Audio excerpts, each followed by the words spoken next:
Continuing with our discussion of MRI modalities, we have quantitative susceptibility mapping, or QSM. This is a relatively new modality that's starting to be used more broadly now.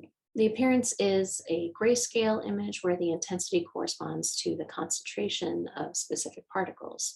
So we can use this to quantify certain things of the brain like iron and calcium. One example application is in this study with Parkinson's disease.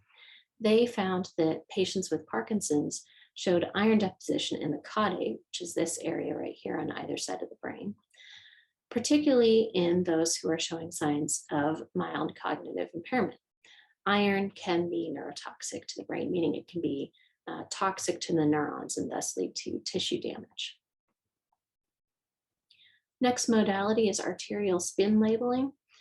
This also shows up like a heat map, kind of similar to fMRI. Again, similar to fMRI, it measures cerebral blood flow. It measures tissue perfusion. So it does this in a different way from fMRI, but you can kind of conceptualize these as similar in that regard. One example application of ASL. ASL can show alterations in migraine. So in this study here, they have two participants who were having a migraine during their scan compared to after when they were asymptomatic and had a follow-up scan. And you can see certain brain regions are hyperperfused when a migraine is occurring.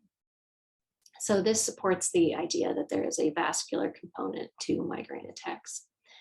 And in some cases, ASL can detect some changes right before the migraine occurs. So this can tell us a little bit more about how these headaches emerge. Next modality is magnetic resonance spectroscopy. This one is a little bit different in that what we get from this is a spectrum, generally, rather than an image. You can get a whole brain image from this, but you get this spectrum. You can get multiple spectra from multiple different regions. And in this case, the voxels are usually quite large, like 4 millimeters cubed. And you get a spectrum that can tell you the levels of various metabolites in the brain. So from this spectrum here, some of the peaks that we can look at are NAA, N-acetyl aspartate, which is a marker of neuronal health.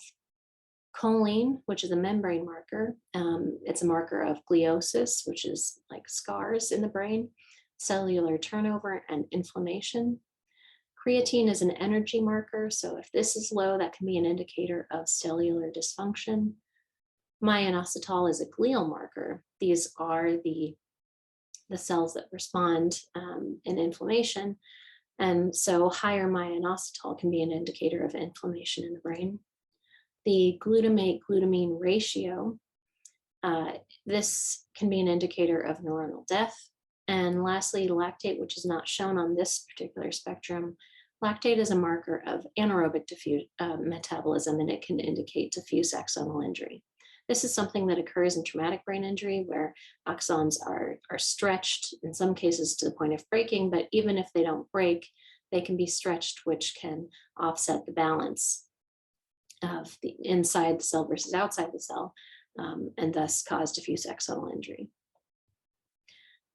MRS example application. In this case, we're looking at a patient who had a stroke, and we can use MRS to compare the damaged tissue to the healthy tissue.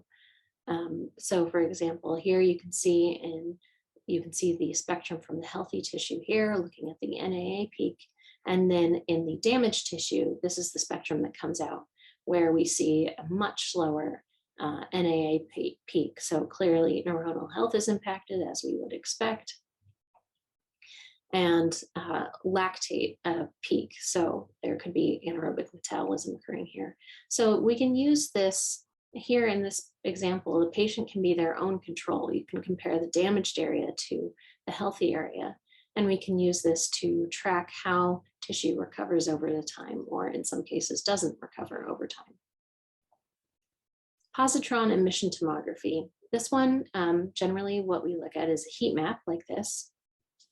And the way that this one works is a person who's undergoing a PET scan is injected with a radioactive dye. It's a very small dose of radiation, but a radioactive dye that can bind to different types of cells depending on what tracer is used. So one of the ones that's used most often is FDG, or fluorodeoxyglucose, which is a glucose compound, so it can show metabolism. So if you see peaks, hotspots in a PET study using FDG, those hotspots would be places that are more active, thus their metabolism is higher. Another one that is used quite often is fluorobeta-PIR. This one binds to amyloid, which is of particular interest in Alzheimer's research. An example application here from Alzheimer's disease, using a different compound that binds to amyloid, Pittsburgh compound B, or PIM. This shows where amyloid has accumulated in Alzheimer's disease, which is pretty extensive compared to a healthy control. Single-photon emission computerized tomography, SPECT. This one shows up as a heat map, and this detects how well blood flows through the brain. There's a radioisotope that's attached to a particular ligand that binds to tissue. So it's similar to PET, but the radioisotope that they use lasts longer and is less expensive. It also emits a different type of array, a gamma ray, which are picked up by a gamma ray camera, which is also relatively inexpensive compared to PET imaging. One example application here, looking at depression, and these top images, these show for one individual patient hypoperfusion, meaning underperfusion of the tissue in this individual who has been resistant to treatment for their depression, meaning they haven't been responding to the medications they've been on. And after a new treatment is tested, we see increased perfusion. So in this case, this is a good thing. And looking behaviorally as well, looking at symptoms, this increased perfusion was correlated with increases, with improvements in behavior, with improvements in depression symptoms. Computed tomography. In this one, low density tissues such as fluid appear dark, and high density things like bone appear light. This is usually used to find acute pathology like bleeds in the brain. And here, this example application is actually multiple different TBI patients showing the different types of neuropathology that are visible on a CT scan after traumatic brain injury. So we have epidural and subdural hematomas here. We can see contusions, which are bruises in the brain, subarachnoid hemorrhages. These hemorrhages and hematomas are all bleeds in the brain, and diffuse swelling. These are all visible on a CT scan. Electroencephalography, or EEG. With this, participants have a cap of electrodes on their scalp. You don't have to shave your head. They have a conductive material that is placed underneath them, so they just stick it to your scalp through your hair. And you can measure surface level brain activity through the electrical activity. So each one of these electrodes gives a reading such as this one here, and you get this around the brain. One example application is in epilepsy. This can show what seizures look like in the brain. So this down here is during a seizure compared to healthy. But this can also detect differences in between seizure episodes and right before a seizure. And lastly, Magnetoencephalography, or MEG.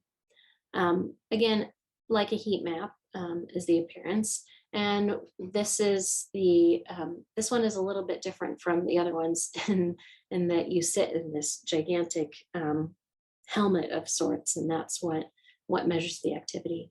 MEG measures fluctuations in brain activity through the magnetic fields that are created by the electrical currents in the brain. So whereas EEG is detecting the electrical activity, this one is detecting the magnetic fields that result from the electrical activity.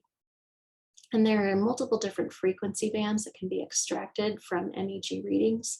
So what a frequency is just how quickly something is varying. So you can have slow frequency oscillations, you can have high frequency oscillations, and everything in between. And each of these can be extracted separately and can tell you something different about brain activity. So there are several different types of frequency bands that are commonly extracted. And one example application here, again in traumatic brain injury, they found differences in the frontal cortex in individuals who had had a TBI with a loss of consciousness compared to those who had a traumatic brain injury but did not lose consciousness. So in this case, lower oscillations, lower activity, lower energy. And that is it for our very, very basic introduction to neuroimaging. We will go into a lot more detail in the future.